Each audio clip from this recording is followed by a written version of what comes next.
Well, good morning, folks. My name is Mark Mehaffey, and we're on site in Greater Cincinnati to do a plein air painting. Why paint in plein air, you might ask? Number one, it gets me outdoors. I love to be outdoors. I grew up hunting and fishing, and so outdoors is where I like to be. Number two, it forces the artist, me in this case, and you, to react to the three-dimensional world on a two-dimensional surface. It's great practice, gets you out of the studio and away from your photo references, and something I encourage you to do. We're going to go through all the materials and equipment here in a minute, and let's get started. It'll be fun. So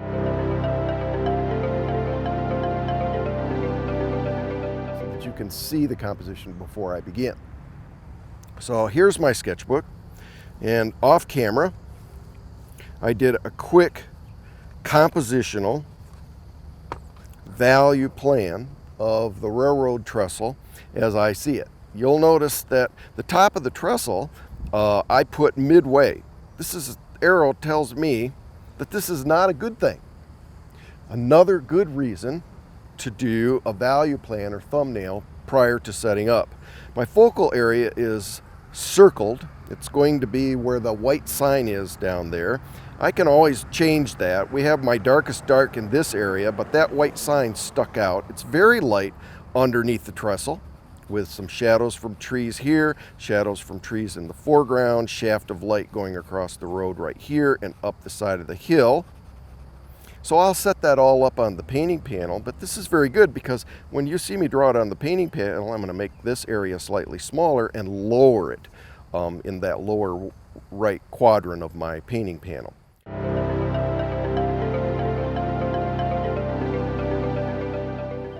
It's just an indication of the railing at the top there.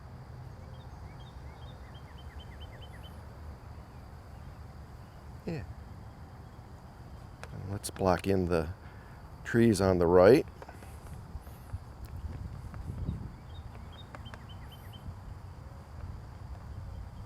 Ultramarine blue, cad yellow light, but I've mixed it with the previously mixed color, which was the quinacridone magenta. It's a near complement. The red and green are complements, of course, but the magenta is a near complement, which really knocks down the intensity or the saturation of that green. And this is fairly dark, or a mid-tone, so we're going to lay this in. My sign's still going to go in this vicinity. I seem to be obsessing on that sign, don't I? It will allow me to have one spot of light in there. You never know, a figure may appear, and if a figure appears, we'll add a figure.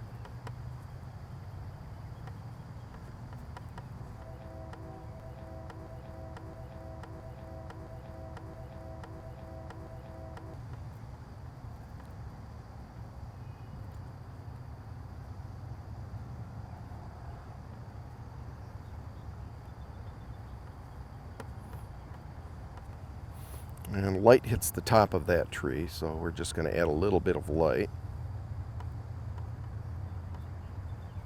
And that pulls the tree away from that background. I've left a spot right here that I'd like to cover, but I really need to address that part of the painting, and we still have some block in to do here. So let's remix there.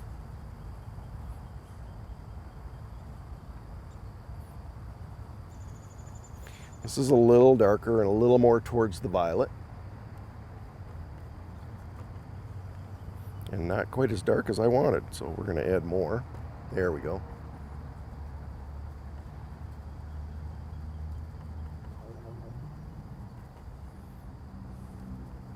Remembering, as I do this, that all of this will get pushed into the background because of the overhanging boughs of trees, the big pine trees, which are dark against this lighter background. And let's go over here to this left side,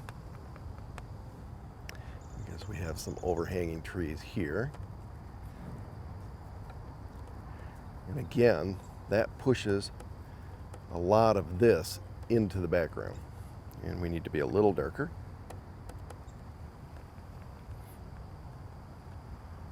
So I do go back and forth neutralizing. I go back and forth across the color wheel to neutralize. If my green is too saturated, too intense, I go to its complement red or near complement red violet.